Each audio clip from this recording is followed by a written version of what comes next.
하나님 말씀 누가복음 1장 34에서 38절 같이 읽겠습니다. 시작. 마리아에게 천사에게 말하되 나는 남자를 알지 못하니 어찌 이 일이 있으리까? 천사가 대답하여 이르되 성령이 내게 임하시고 지극히 높으신 이의 능력이 너를 덮으시리니 이러므로 나실 바 거룩한 이는 하나님의 아들이라 일컬어지리라. 보라 내 친족 엘리사벳도 늙어서 아들을 배었느니라. 본래 임신하지 못한다고 알려진 이가 이미 6달이 되었나니 대저 하나님의 모든 말씀은 능하지 못하심이 없느니라. 마리아가 이르되 주의 여종이오니 말씀대로 내게 이루어지이다매 천사가 떠나가니라. 아멘. 자, 우리가 지난주에는 뭘 배웠냐 하면요, 우리 천사가 누가 나타났습니까? 가브리엘 천사가 나타나서 다윗의 후손 요셉과 정혼한 그 마리아에게 나타나서 예수님이 탄생할 것이다 예고했습니다. 그 말씀을 나눴는데 예수님이 나시면 뭘 하시냐? 이스라엘 왕 다윗의 혈통에서 나는 거예요. 예수님이 인간적으로 다윗 왕족으로 태어나셔서 다윗 왕위에 앉아서 하나님 백성을 다스리실 것이고, 근데 그 나라는요 조금 성장하다가 망하는 나라가 아니라 영원 무궁한 나라가 될 것이라고 그렇게 예언을 했습니다. 그래서 이 다니엘서, 구약의 다니엘서 예언과 관련해서 살펴보았을 때 이 나라는 여러 강력한 제국들과 싸움 잘하는 영웅들이 출현해서 세계를 지배하는 그런 역사 속에서 아주 작고 미약한 나라로 시작할 것이지만 결국 점점 커가다가 모든 세상 나라의 세력들을 굴복시키고 그 나라는 온 땅에 충만하게 될 것이다, 이런 말씀을 했습니다.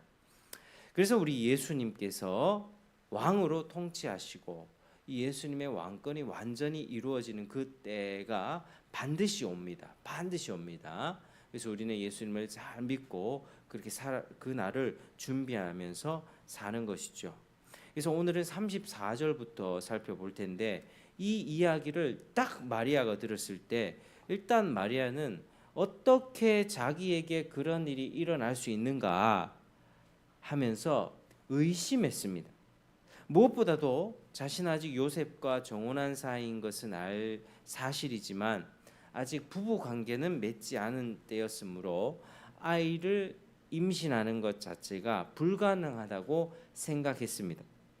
그래서 이렇게 묻죠. 우리가 34절에 뭐라고 묻습니까? 34절 다시 한번 읽어볼게요. 시작. 마리아가 천사에게 말하되 나는 남자를 알지 못하니 어찌 이 일이 있으리이까? 나는 아직 남자를 알지 못하는 처녀인데 어떻게 이런 일이 저한테 일어날 수 있습니까? 어떻게 내가 아기를 낳을 수 있다는 것이 그게 말이나 됩니까? 이렇게 묻습니다. 그때 가브리엘이 대답을 하죠. 우리 35절에 같이 한번 읽게. 35절 시작. 천사가 대답하여 이르되 성령이 내게 임하시고 지극히 높으신 이의 능력이 너를 덮으시리니 이러므로 나실 바 거룩한 이는 하나님의 아들이라 일컬어지리라. 아멘. 자, 성령이 임하시고 지극히 높으시니 하나님의 능력이 너를 덮으리니 그러므로 태어날 자는 거룩한 자, 하나님의 아들이라 불릴 것이다, 이렇게 대답을 했습니다. 자, 하나님은 마리아에게 예수님의 탄생이 우리 보통 남녀가 결혼해서 아기를 낳는 이 방식이 아니라 성령의 특별한 능력으로 태어날 것이라고 하셨습니다. 왜냐하면 그 태어날 아기가 거룩한 자이기 때문이다. 여러분, 거룩이라는 말 들어봤습니까? 자, 거룩이라는 말은 따라하시겠습니다. 죄가 없다는 뜻입니다. 시작. 죄가 없다는 뜻입니다. 이 예수님이 거룩한 자, 죄 없이 죄의 부패와 오염을 피해서 아주 순결하고 정결한 상태로 태어날 것이다라는 말입니다. 여러분 우리가 지금 또 아기가 태어나면 사람이 태어나는 순간에 다 죄를 갖고 태어나죠. 누구든 다 죄를 갖고 태어납니다. 근데 예수님이 태어났을 때는 예수님이 죄가 있었다 없었다? 없었다. 예수님이 죄 없이 태어나셨습니다. 그래서 예수님은 보통 인간과는 구별되는 인간을 초월하는 거룩하신 분이라는 것이었습니다. 그래서 거룩하신 분 곧 하나님이라는 뜻입니다. 예수님은 응애 아기로 태어날 것이지만 거룩한 자 곧 하나님으로 그렇게 오신다라고 했던 것이죠. 그래서 이 지극히 높으신 하나님의 아들이라고 하기도 하고 또 참 사람이면서 참 하나님이시기도 하게 되는 것이죠. 자, 우리 한번 따라하시겠습니다. 예수님은 참 사람이시면서 참 하나님입니다. 참 하나님입니다. 신기하죠? 사람이 있는데 예수님은 우리와 똑같은 이런 사람이었는데 인간이면서 하나님이셨다라고 하는 사실입니다. 그래서 천사 가브리엘이 마리아에게 나타나서 인사하기를 은혜를 입은 여인이여 주께서 너와 함께 하시도다라고 했던 말은 이런 내용을 염두에 둔 말이라고 할 수 있습니다. 주님의 능력이 너와 함께해서 내게 임해서 이런 놀라운 일이 가능하게 될 것이다. 불가능한 일이 아니다. 그래서 믿지 못하고 의심하는 마리아는 어떻게 내가 남자를 알지 못하는데 아이를 낳을 수 있을까 의심하는 자에게 천사는 확신의 말을 전해줍니다. 제가 36절입니다. 36절. 자, 36절, 자, 37절 시작. 보라, 내 친족 엘리사벳도 늙어서 아들을 배었느니라. 본래 임신하지 못한다고 알려진 이가 이미 6달이 되었나니 대저 하나님의 모든 말씀은 능하지 못하심이 없느니라. 아멘. 자, 친척 엘리사벳도 나이가 많아서 아기가 생겼다. 아이 낳을 수 없던 여자가 아이를 잉태한 지 벌써 6달이 되었다. 하나님께는 불가능한 일이 없다. 능치 못한 일이 없다. 이렇게 말씀하셨습니다. 그래서 지극히 높으신 그 하나님의 아들이신 분이 이 성자 하나님이신 분이 아주 특별한 방식으로 예수님은 특별한 방식으로 여인의 몸에서 사람으로 나시되 죄 중에 잉태되는 보통 사람하고는 다르게 죄에 오염되지 않는 아주 정결한 인간, 모든 의미에서 참 사람이지만 죄 없이 죄와 상관없이 태어나시는 일이 그리하여 거룩하신 분으로 태어나시는 일이 하나님으로서는 불가능하지 않다. 그렇게 말한 것입니다. 그래서 지극히 높으신 이의 능력, 성령의 능력으로는 이게 모든 게 가능하다는 뜻입니다. 그래서 가브리엘의 말을 듣고 나서 마리아는 말합니다. 마리아는 어떻게 대답을 하죠? 자, 우리가 38절, 자 38절 시작. 마리아가 이르되 주의 여종이오니 말씀대로 내게 이루어지이다 하며 천사가 떠나가니라. 아멘. 보십시오. 주의 계집종이오니 당신의 말씀대로 내게 이루어질 것입니다. 자, 가브리엘이 전한 소식은요, 인간으로서는 상상하기 어려운 일이었습니다. 상상할 수 없는 큰 은혜 입는 일이기도 하지만 또 다른 한편으로 이 일은 특별한 믿음이 아니면 받아들일 수가 없는 일이었습니다. 왜냐하면 이 일은 마리아로서는 감당할 수 없는 윤리적으로 큰 문제와 위험을 초래할 수 있는 일이었기 때문입니다. 자, 실제로 마리아가 아기가 생겼습니다. 배가 점점 불러옵니다. 이 마리아가 잉태한 것이 드러나자 일이 크게 벌어졌습니다. 여자가 잉태했다는 것은 남자와 관계를 가졌다는 것이고 또 당시 마리아의 신분이 어땠습니까? 요셉과 정혼한 관계에 있었죠. 그래서 요셉과 정혼한 관계, 약혼이라고 표현되어 있지만 이 정혼이라고 하는 게 더 옳습니다. 그래서 법적으로 결혼 관계에 들어간 것입니다. 이 정혼은. 그래서 요셉과 정혼한 상태였기 때문에 이 여자가 다른 남자와 관계를 가진 경우에는 그런 처벌을 받을 수밖에 없었습니다. 율법에 의하면 이 사람은 어떻게 될까요? 돌로 쳐 죽였습니다. 여러분 돌 한 대 맞으면 아프죠. 돌로 죽일 만큼 때려 주겠다. 이게 마리아에게 일어나는 일이었습니다. 그래서 이 하나님의 율법을 잘 아는 요셉은 매우 번민하고 괴로워했습니다. 정혼녀 마리아가 자기와는 상관없이 잉태하였으니까 다른 남자와 어디서 관계했음이 분명한데 이 일을 처리하자니 고통스러웠던 것이죠. 쉽지 않았습니다. 이 일이 공개적으로 드러나면 마리아와 그와 관계된 남자는 둘 다 돌에 맞아 죽을 수밖에 없었기 때문이죠. 그래서 요셉은 어떤 사람이에요? 요셉은 의로운 사람이었습니다. 그래서 비록 정혼녀 마리아가 신의를 저버리고 범죄했을지라도 이렇게 처벌받고 죽는 것을 원하지 않았습니다. 그렇다고 해서 정혼녀로서의 신의를 저버리고 다른 남자와 관계한 여자를, 더욱이 그의 자식까지 잉태한 여자를 아내로 맞을 수도 없었습니다. 이게 의로운 일이 아니었죠. 그래서 요셉은 가만히 고민합니다. 이를 어떻게 해야 될까? 내가 정말 어떻게 해야 될까? 그렇게 고민하다가 결국 이 일을 공개적으로 드러내지 않고 마리아와의 관계를 조용히 끊고자 했습니다.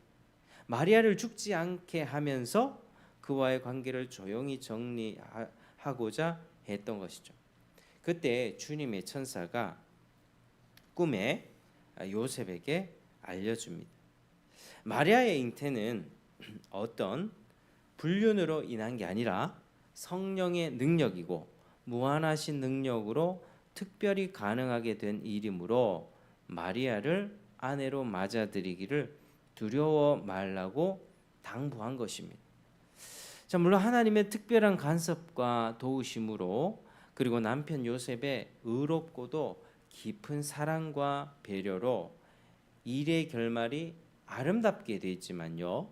그러나 앞으로 일이 어떻게 진행될지 잘 알지 못하는 상태에서 주의 그러한 뜻이 내게 이루어지다라는 믿음으로 천사가 전한 하나님의 말씀에 자기를 내어 맡긴 일은 보통 용기가 아니었습니다. 보통 믿음이 아니었다는 것이죠. 그래서 요셉이 이를 공개해서 돌로 쳐 죽임을 당한다 해도 한마디 변명할 또는 원망할 수도 없는 일이었습니다.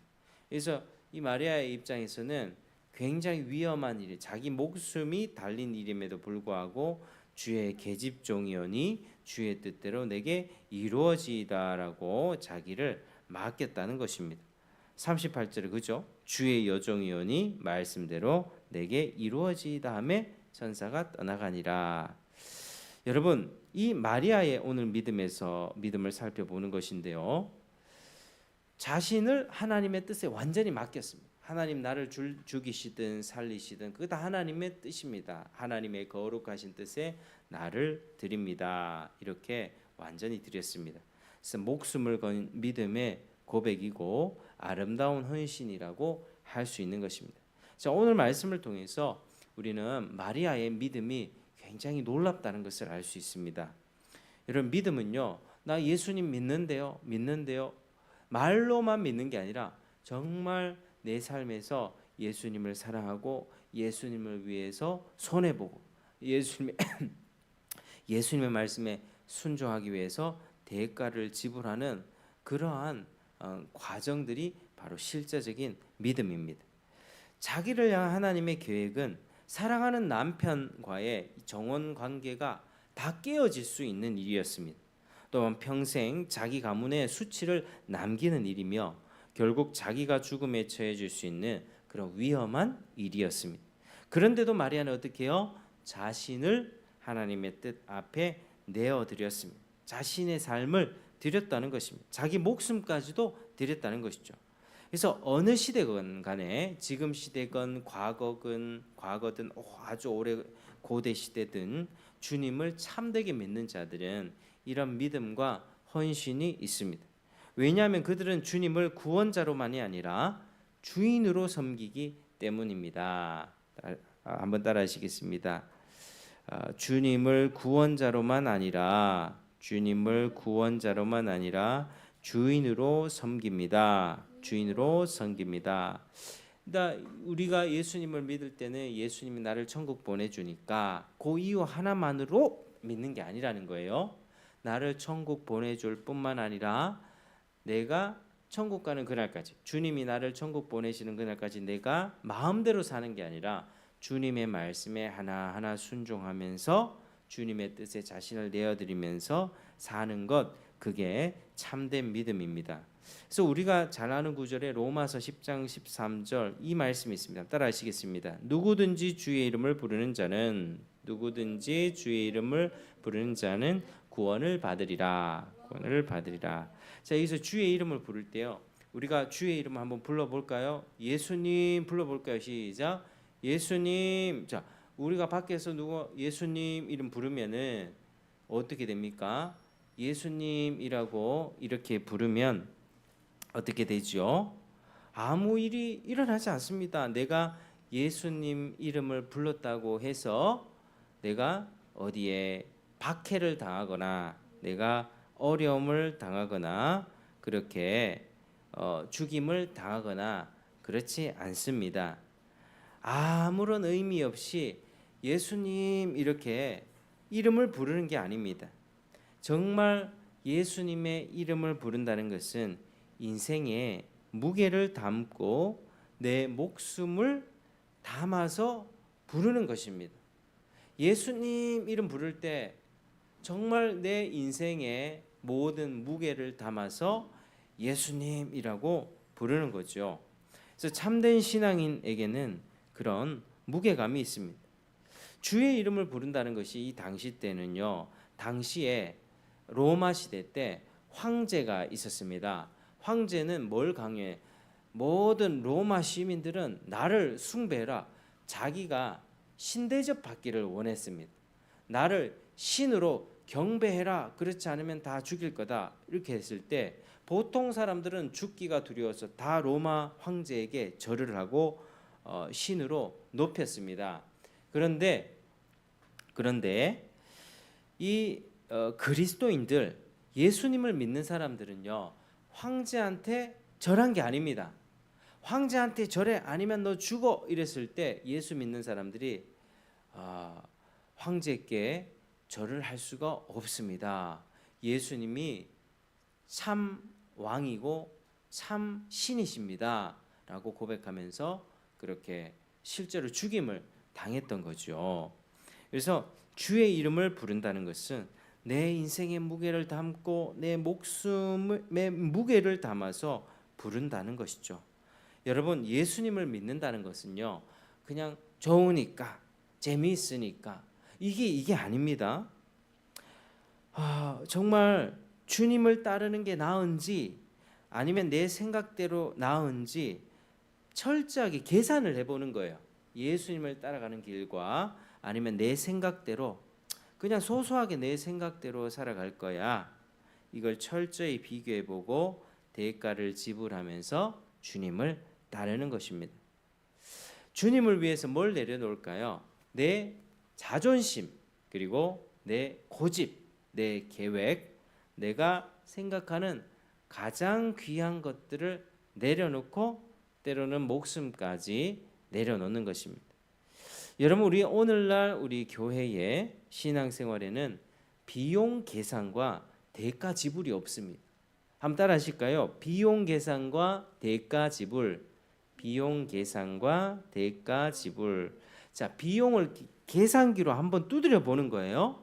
그냥 내 마음대로 내 하고 싶은 대로 놀러 다니고 내 먹고 싶은 거 먹고 내가 만나는 사람 만나고 내가 하고 싶은 사람 결혼하고 내 마음대로 내 이거 하고 싶으니까 이거 하고 저거 하고 싶으니까 저거 하고 또 죄 짓고 싶을 때는 죄도 짓고 이렇게 마음대로 살다가 결국에는 지옥 가는 인생을 살 것인가, 아니면 지금 예수님을 믿고 예수님께 내 자신을 드리면서 주님께 순종하고 하나님의 거룩하신 뜻대로 살다가 지금에는 내가 손해 보는 것 같고 내가 양보해야 되는 것 같고 내 마음이 좀 불편한 것 같고 참 눈물 흘려야 될 때 많고 내 마음대로 하고 싶은 게 너무 많은데 하고 그런 걸 절제하면서 주님이 기뻐하시는 뜻대로 살다가 결국에는 천국 가는 인생이 나은가?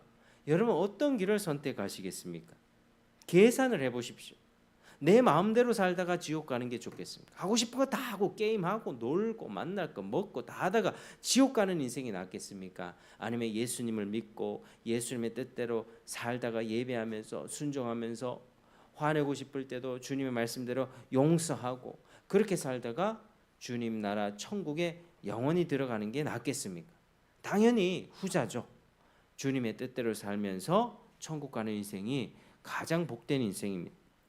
오늘날 우리 신앙생활하는 교회 다닌다는 사람들 마음에는 자기 편한 대로 믿습니다. 예수를 왜 믿습니까? 믿으면 좋으니까요. 믿으면 마음의 평안이 오니까요. 믿으면 천국 보내주니까요. 그냥 자기한테 좋은 그런 내용들만 있습니다.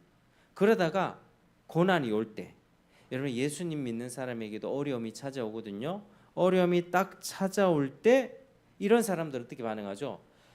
예수님 믿었는데 왜 내게 어려운 일이 생기냐? 왜 내가 병이 걸리냐 하면서 주님을 떠나버립니다.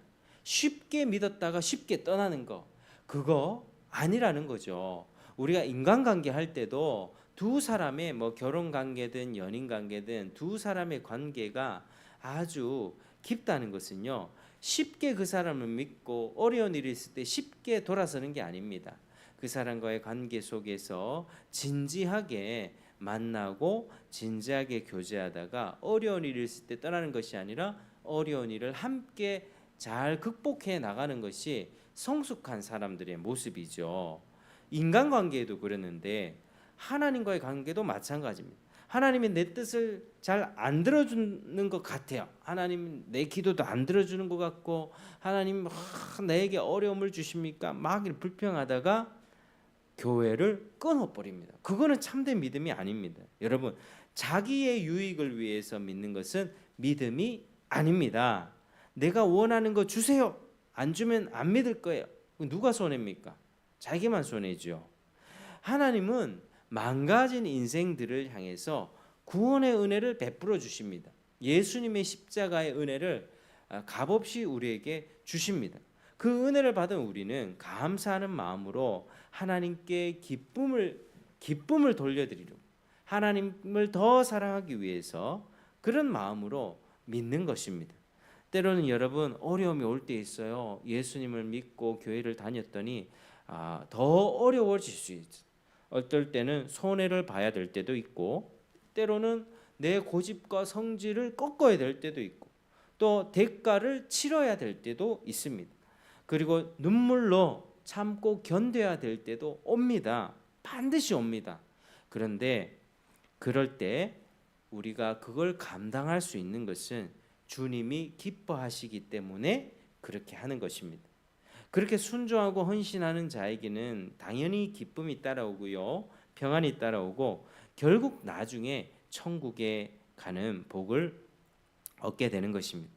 자, 사랑하는 여러분, 오늘 마리아가 천사에게 주의 여종이오니 말씀대로 내게 이루어지이다라고 고백한 이 마리아의 고백처럼 가장 수치스럽고 목숨에 위협이 따르는 그 일에 아멘하고 자신의 삶을 내어드린 순종한 마리아의 본을 받아서 여러분들도 대가를 치르고 희생하면서 나를 내려놓으면서 무겁게 예수님을 따르길 주의 이름으로 축복합니다. 가볍게 쉽게 믿지 마세요. 진지하게 고민하고 예수를 믿어야 됩니다. 예수를 진지하게 믿어야 돼요. 가볍게 믿다가는 가볍게 떠납니다. 그 일시적인 믿음으로 끝이 납니다. 자기 좋을 때는 믿다가 어려울 때는 다 떠나는 가짜 믿음이죠. 정말 저와 여러분이 이런 하나님 앞에서 일시적인 믿음이 아니라 영원한 믿음, 대가를 지불하고 끝까지 주님을 쫓아가는 그런 예수의 종이 되기를 축복합니다. 그래서 우리의 삶이 주님 앞에 나는 아무것도 아닙니다. 나는 비천한 종이고 무익한 종일 뿐입니다. 나는 nothing입니다.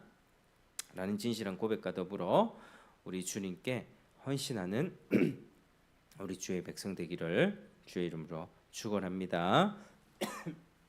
기도하겠습니다. 하나님 아버지, 참으로 감사합니다. 여기에 모인 우리들에게 은혜를 베풀어 주셔서 정말 주님을 믿을 때에 마리아처럼 자신의 생명을 내어놓으면서도 여러 어려움을 감수하면서도 주님의 뜻에 자신을 맡겨드린 것처럼 우리의 믿음도 그렇게 대가를 지불하는 믿음이 되길 원합니다. 주님을 끝까지 붙들고 또 주님을 끝까지 사랑하며 쫓아가기를 원합니다. 주님 붙잡아 주시고 함께하여 주시옵소서. 주님께 헌신된 삶을 드리면서 결국에는 주님의 위로와 또 보호하심을 받다가 평안과 기쁨을 때때로 누리며 살아가다가 천국에 안전하게 들어가는 저희들 되게 도와주옵소서. 예수님 이름으로